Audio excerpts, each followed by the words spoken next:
Thanks for checking out this episode of the Rookie Big Board. If you enjoy it, make sure to give the video a like, subscribe to the channel, and this is a mock draft episode, the final mock draft episode before the 2022 NFL Draft, so I want to hear your feedback. Comment, let me know who I am too high on, who I am still too low on. This is a 6-round Superflex PPR mock draft. Let's go ahead and get right into it.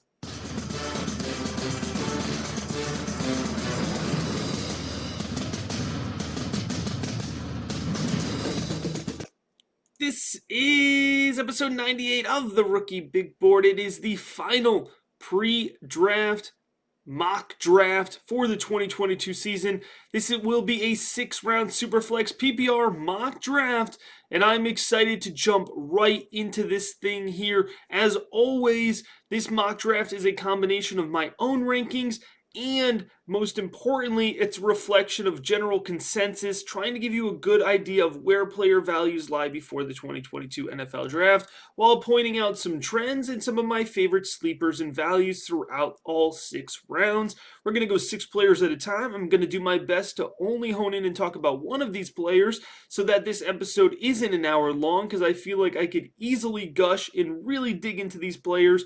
But this is one of many episodes here from the Rookie Big Board leading up to and through and after the 2022 NFL Draft. 101, Breece Hall, the running back out of Iowa State. 102, Malik Willis, the quarterback out of Liberty. 103, Kenneth Walker, the running back out of Michigan State. 104, Garrett Wilson, the wide receiver out of Ohio State. 105, Treylon Burk, the wide receiver out of Arkansas. And 106, Drake London, the wide receiver out of USC. Out of these 6 players here, I want to really highlight Treylon Burks because it has been a roller coaster for folks that enjoy Treylon Burks' film. We still have a super athletic player. We still have a versatile weapon for the NFL. We still have a player that has good yards after catch potential, has good field vision with the ball in his hands, and by the way, has fantastic size and good hands. Nothing has changed about Treylon Burks over the last few months other than folks' opinions on him. So Treylon Burks has always been my wide receiver 2.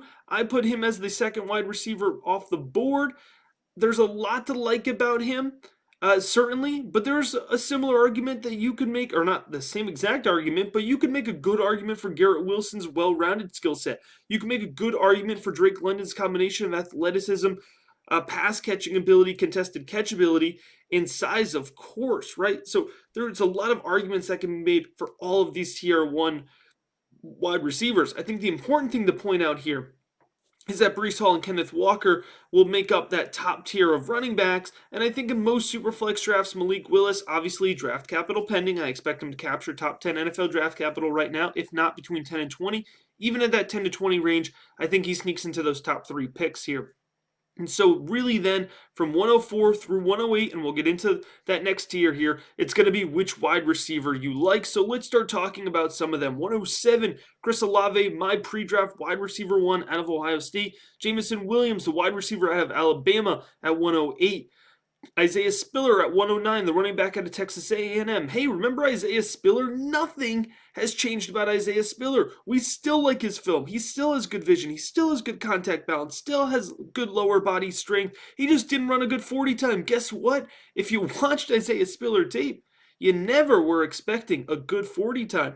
I think after the NFL Draft, Isaiah Spiller will rebound, and 109 will be the absolute bottom because I think he could capture top 50 to 75 NFL Draft capital. Finishing up the back half of the first round here, Matt Corral at 110, quarterback out of Mississippi. 111, Jahan Dotson, wide receiver out of Penn State. 112, Kenny Pickett, the quarterback out of Pittsburgh here. So what are we seeing in terms of trends and value consistently in rookie mock drafts? We had fantastic patron rookie mock draft here based on landing spots that I projected through a 7-round NFL mock. That was a really fun one we did. We've done a few more rookie drafts here through the patrons in the Discord. And consistently here, we're seeing, regardless of draft capital, Matt Corral, Kenny Pickett, and we'll get into Sam Howell, Desmond Ritter. These guys fall to the back end of the first round, and I think that's going to create some serious opportunity for value. But past that here, I wanted to highlight Jahan Dotson. At At 111, it's probably a little rich. Jahan Dotson probably will only go off the board at 111 or 112 and maybe one out of every 3 or 4 Superflex leagues. But I wanted to point him out here because he's a really talented player. He's got great hands. He's a field stretcher. He has great acceleration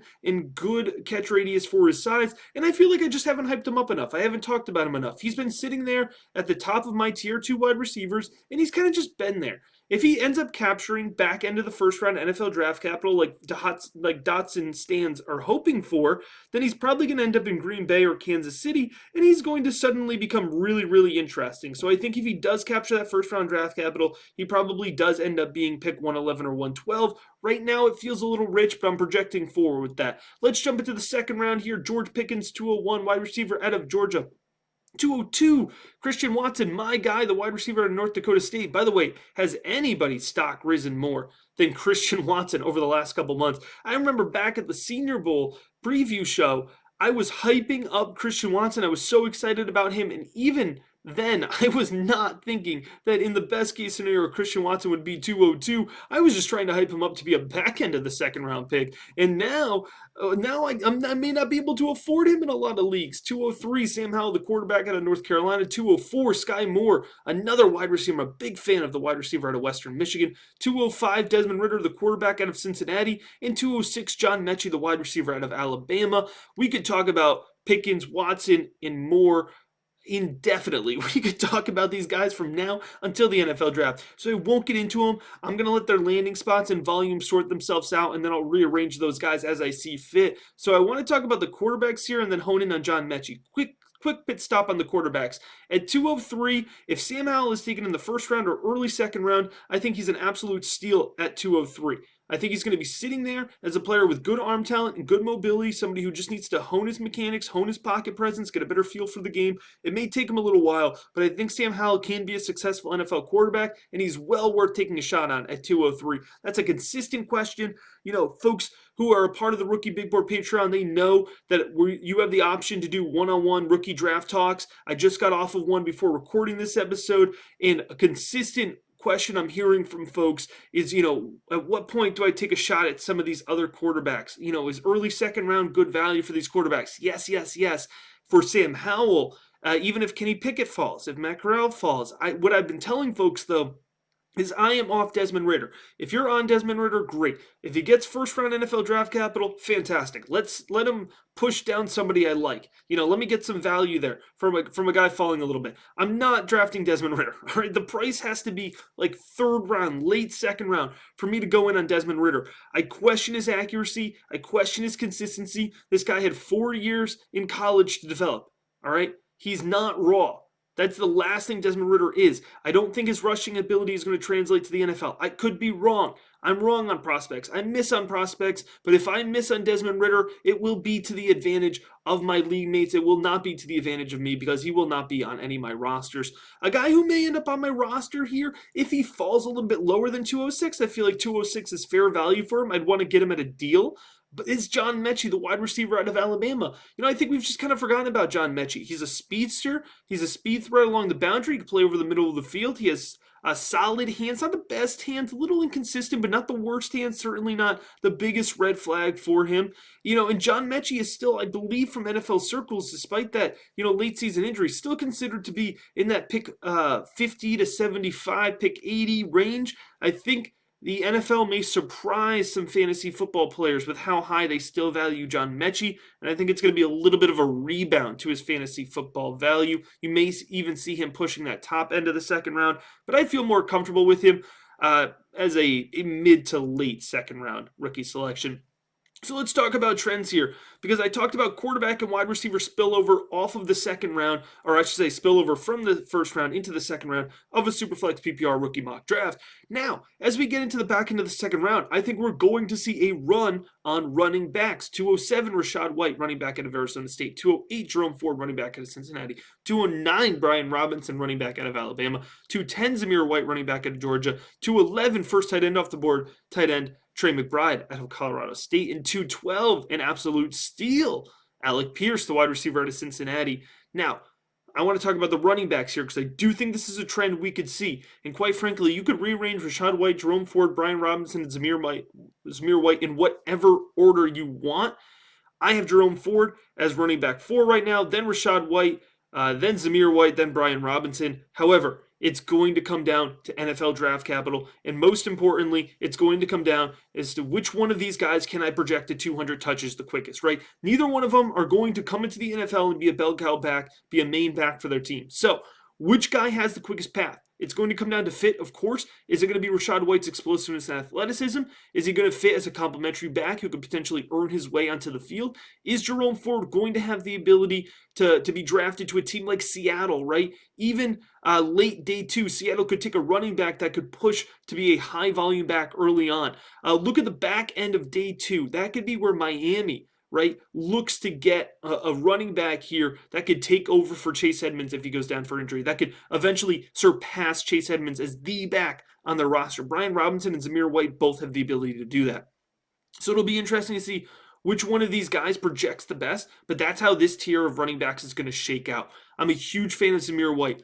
I just need the NFL to tell me that they do not care about that double knee injury, senior year of high school, freshman year of college. All right, so 2 ACL tears, 1 in each knee, but he has been healthy for a while. If the NFL clears Zamir White, I am willing to push him. And by the way, by clear, I mean they're willing to take him in the first 2 rounds or the first 2 days of the NFL draft, top 102 picks. I'm willing to push Zamir White up to the top of the second round. He's that good of a pure rusher. He has that good of vision. He has that good of strength. He has that good of athleticism. So I will be really, really fired up for Zamir White, potentially more than anybody else, if he's able to capture day 2 NFL draft capital. All right, let's jump into round 3. Pierre Strong, 301, running back out of South Dakota State. 302, James Cook, the other running back out of Georgia. 303, Carson Strong, the quarterback out of Nevada. 304, David Bell, the forgotten wide receiver out of Purdue. 305, Jalen Tolbert, the wide receiver out of South Alabama. And 306, Greg Dulcich, the tight end out of UCLA. A lot of names here that probably jumped off of the page for different reasons. We're going to hone in on James Cook, but I would be remiss if I didn't start with Pierre Strong. A fan favorite here, certainly has the folks who will probably end up pushing him to be a second-round selection, because I think there's going to be 2 or 3 people in each league that really like Pierre Strong and will push his value up. I think Pierre Strong can be good. I think he can be effective. I'm certainly not ruling that out, but I'm also not the most convinced. I don't consider him to be a top 10 running back in this draft class, at least not pre-draft. I think folks may be overestimating his NFL draft capital, but we'll wait and see. I certainly could be wrong about that. You know, James Cook is somebody who is also a fan favorite. A lot of folks are really excited about James Cook. He kind of has that PPR pass catching ability. He didn't run as much in between the tackles for Georgia, but he certainly wasn't a liability when he was doing that. Here's the thing. And so folks are like, whoa, hold on, 302 James Cook. I'm taking him in the second round all day. I'm projecting here early day 3 NFL draft capital for James Cook, which means he's not going to capture that top 102 that a lot of folks want him to. And there's also a lot of difficult landing spots there at the top of day 3, right? You look at Denver. I mean, what happens when James Cook goes to Denver and absolutely obliterates the hopes and dreams, right, of folks that wanted Javonte Williams to get 75% of the touches, which he's not doing one way or the other, right? But James Cook, I think, certainly could come in there as a pass catcher and as somebody to rotate out. Another team there, Cincinnati, with Joe Mixon, because looking for that second complimentary running back, right? Joe Mixon stands wouldn't be happy about it. So I could see James Cook kind of being a spoiler in a certain way to both James Cook fans and also guys holding on to some of these vets here that have otherwise uncrowded backfields. Carson Strong, quarterback out of Nevada, fine pick right there. Certainly not paying a high price for the quarterback position. And don't be surprised if Greg Dulcich is taken in the top 60 to 75 picks. I really think Greg Dulcich, the tight end of UCLA, is well liked by the NFL. Good athleticism, good pass catching ability. He's everything we want in a fantasy football tight end. And I do think, depending on draft capital, he could be taken as early as the high 3rd round or potentially even push Trey McBride. Again, that's getting a little bullish here, but I just don't want folks to be shocked if that happens. All right, moving on to the back end of the 3rd round. Break my heart, Kyron Williams at 307, the running back out of Notre Dame. Hassan Haskins, a sleeper favorite running back of mine. Power, strength, goal line ability out of Michigan. 309, you already know I love Khalil Shakur, the wide receiver out of Boise State. 310, Tyler Beatty, the running back out of Mizzou, who led the SEC in rushing in 2021. 311, Jeremy Ruckert, the tight end out of Ohio State. And 312, I did it. Folks, I did it. Don't tell me I don't listen to the comments. Don't tell me I don't hear your feedback. I put him in there. I did not send him off the board in the 4th round. I made him a 3rd round selection, albeit I snuck him in there at the very last pick. It's wide receiver Justin Ross out of Clemson. So a lot to break down here. I want to focus in on Jeremy Rucker because it's a point that I want to make on value here of the tight end position. One, I think Jeremy Rucker is going to go higher in the draft than folks expect. Would not be shocked if he's tight end 1 off the board because I think the NFL really likes his blocking ability. I think the NFL likes his pass catching ability. I think they like him as a target in the red zone. By the way, we should really like those last 2 things because he was not necessarily targeted the most at Ohio State, but when he was targeted, he showed great hands, great body positioning, contested catchability, right? And all those things translate well to a red zone target at the NFL level. All right, don't be surprised. Don't knock Jeremy Rucker for not, overflowing the box score. When he had 2 wide receivers who we've already mentioned competing for targets in that offense, Chris Olave and Garrett Wilson. And by the way, those 2 guys may not have been the best prospect on the field because Jackson Smith and Jigba absolutely tore it up as a true sophomore and is going to continue to tear it up for the Buckeyes this season. So a lot of action in that Ohio State offense, but Jeremy Rucker I think could translate very well to the NFL. All right, I teased it a little bit, but Justin Ross here, I just want to clarify. I like Justin Ross. I liked his freshman season. I liked his early college tape. He's got good size. There's rumors that he was playing through injury, which is why his last year's tape is bad. But we have a combination of foot injury, past medical history. We're not sure where he checks out for the NFL with that neck injury.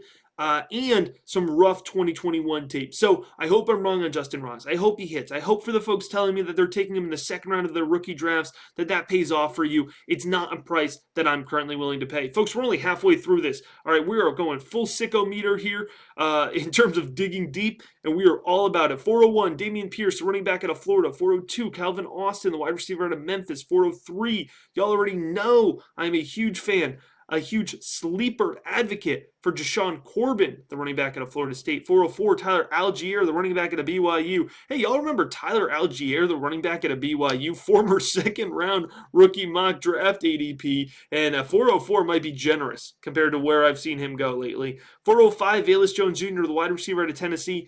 Huge fan. Take him in the mid-4th round all day. 406, Bailey Zappi, the quarterback from Western Kentucky. I want to take a moment here, touch on Dameon Pierce. That's going to be lower than he's probably going to go in most drafts, but I want to make a point here. I don't love Dameon Pierce as much as a lot of folks do. I think he's going to be limited in terms of athleticism, limited in terms of ability to navigate in tight space, and I think that although he possesses good strength and contact balance, I don't know that he's necessarily going to hit the field and garner high volume in the way that a lot of folks expect him to. So if Dameon Pierce ends up going in day 2 of the NFL draft, fine, I'll adjust. I'm going to have to. But for as of right now, projecting him to be a day 3 pick and not as exciting as some of the ones that we've already mentioned. Still, I know folks are high on him, so I couldn't slide him down too far. Want to make a point here with Bailey Zappi, 406. Great taxi squad stash. Good pocket presence, good arm talent. He's raw. 0-star transfer from Western Baptist, or Western Baptist, to Houston Baptist to Western Kentucky. There we go. I finally got it right. I just want to emphasize here, and I'm not knocking the coaching staffs at either one of those 2 places by any means. He hasn't necessarily had the opportunity to develop with a close to NFL level coaching staff, right? So in a lot of ways, Bailey Zappi is still raw. In the 4th round, absolutely worth stashing on your taxi squad in a Superflex league, especially if you're playing with deeper rosters, taxi squads. That is the type of guy that could really pay off in terms of value, eventually become an NFL starter, at least for a portion of time. 407, Kevin Harris, the running back out of the real USC, the University of South Carolina. 408, Cade Otton, the tight end out of Washington. 409, Wan'Dale Robinson, undersized wide receiver, high ADP out of Kentucky.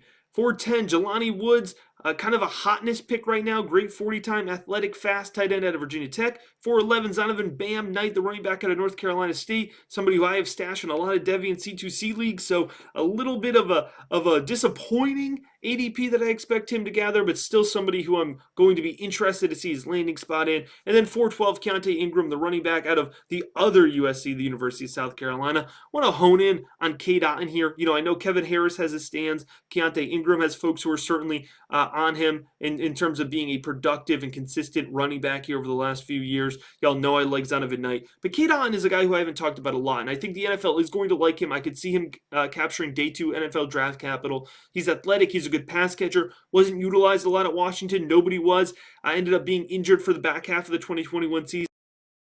Has gained a lot of attention and a lot of praise through the pre-draft process. All right, let's jump into round 5 here. Isaiah Likely, the tight end out of Coastal Carolina. Can we talk about a drop in value? Isaiah Likely, man. I mean, we were talking about him in the same conversation as Trey McBride 3 months ago. And now, with that poor pre-draft process, essentially irrelevant. Bo Melton, 5'02", the wide receiver out of Rutgers, versatile, athletic, quick.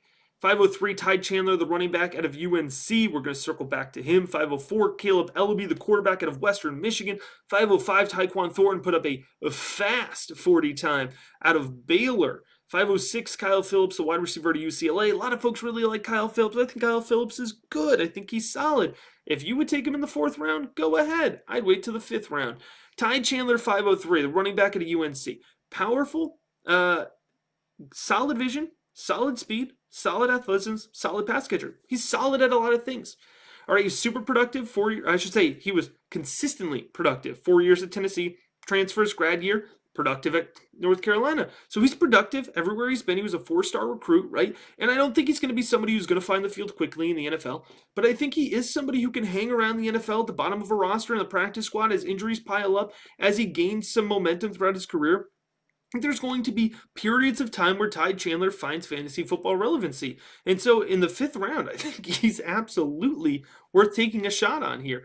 All right, back end of the 5th round now. Emeka Emzie, the wide receiver of North Carolina State. Grant Calcaterra, the tight end of SMU. 5'09", Kevin Austin, the wide receiver from Notre Dame. 5'10", Eric Azukunma, the wide receiver out of Texas Tech. 5'11", Charleston Rambo, the wide receiver out of Miami. And 5'12", Skylar Thompson, quarterback out of Kansas State, recently gaining hype and momentum among the fantasy football community. Now, there's a lot of wide receivers in this round, and a lot of guys I've talked a lot about. Emzie I've talked about. Azukunma I've talked a lot about. Charleston Rambo, who I expect to have a much higher rookie ADP post-NFL draft, I've talked a lot about. I feel like I haven't talked enough about Kevin Austin. Kevin Austin, I think, could go early day 3 in the NFL draft. I think he's got good speed along the boundary, plays well over the middle of the field. I think he's got great hands, good pass catching ability, solid route runner, can really stretch the field. And so I think Kevin Austin is a guy the NFL likes. I think he's somebody we should be talking more about. To be honest, it's kind of a disservice to put him here at 5'09", but I've virtually seen him go off the board in no rookie drafts. I've seen him virtually untalked about. And I think he's somebody who could be an impact player in the NFL. So kind of buried here at 5'09", a little disrespectful, to be completely honest, but here he is, and we have a lot of good choices, and I think that's a good point here. As we transition to the 6th round, we've heard for a year that the 2022 rookie class isn't good enough. We've heard for a year your 2022 rookie picks aren't worthwhile, and now here we are, a few days before the draft. Your picks are more valuable than ever. As I told you, hold on to those picks. Your 2nd round picks look more valuable. I've been telling y'all, buy up those 2nd round picks, and I know a lot of you all have. You've told me, you've showed me. And even as we get into the 6th freaking round of a rookie draft, maybe I'm just a degenerate. Maybe I'm just too far in. Maybe I'm just overly sold on the upside of some of these players. But we're in the 6th round, and there's still guys I'm excited about. Starting with 601, Zaquandre White, the running back out of, again, the real USC, South Carolina Gamecocks. Athletic, has pass catching ability. Great size. Super raw. Struggles with vision, struggles to see the field. That's a big red flag for me. That's why he's down to round 6. But I do think there's an NFL team that's going to take a shot on him, and he has that upside and ability. 602, Danny Gray is going to be drafted, I think, early day 3. The NFL likes him. Good acceleration, plays well along the boundary, good one-on-one contested catch ability. He will be drafted to play special teams, and that is always something we're looking for in a late-round stash, because if you're playing special teams, you're going to make the roster, you're going to stay on the roster, and as wide receivers either underperform, churn out, get injured. You're going to slowly work your way up the roster until you get an opportunity. And I think when Danny Gray finally gets that opportunity to be a focused in wide receiver target, then he's going to really show up and produce at some level for fantasy football. Isaiah Pacheco, running back out of Rutgers, super fast, ran a great 40 time. Didn't get to see a whole ton of him over the course of his college career, but really flashed there in 2021. Dontario Drummond, 604, wide receiver out of Mississippi. 605, Chigoziem Okwonwu. Every time it's always right in my head, but I can never get the pronunciation out. Tight end out of Maryland. 606, Sincere McCormick, one of my favorite college players over the last couple of years, a running back out of UTSA. Certainly a lot of value here, still swirling at the bottom of the 6th round as we get to pick 607, Abram Smith, the running back out of Baylor. 608, Jack Cohn, the quarterback out of Notre Dame. 609, Charlie Kohler, the tight end out of Iowa State. 610, Devontae Price, the running back out of Florida International University. 611, Jalen Naylor, wide receiver out of Michigan State. And Mr. Irrelevant, 612, the final selection in the final pre-draft rookie big board mock draft of the 2022 NFL season. That will be a tight end out of Wisconsin, Jake Ferguson. Ferguson, I think, is somebody who could hang around as an NFL pro for a while. Solid blocker, solid pass catcher. Probably will never get more than 40 to 50 targets in a season. Probably not really worth stashing unless you're in a super deep league, but I play in some deep leagues, and I will probably have at least one share of Jake Ferguson somewhere. Got to be honest with you. He's probably going to show up somewhere. Jack Cohn, quarterback, worth mentioning in the 6th round. Think he's going to get drafted. Probably going to hold a clipboard in the NFL for a while, but you never know when a quarterback holding a clipboard can suddenly become relevant. You can flip him for a 2nd round pick. Worth stashing on a taxi squad.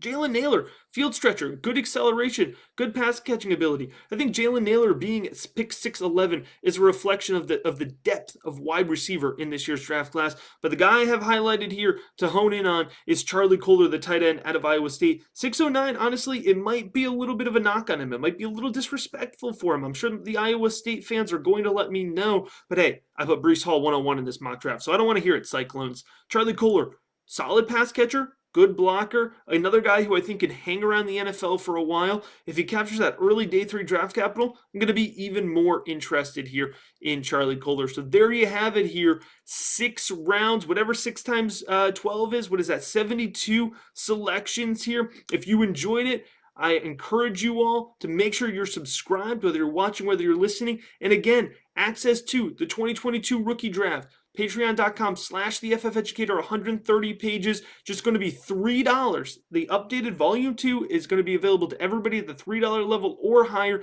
the Sunday after the NFL draft. All right, so we are updating it with 2022 projections and so much more. As always, I appreciate you checking out this episode of the Rookie Big Board.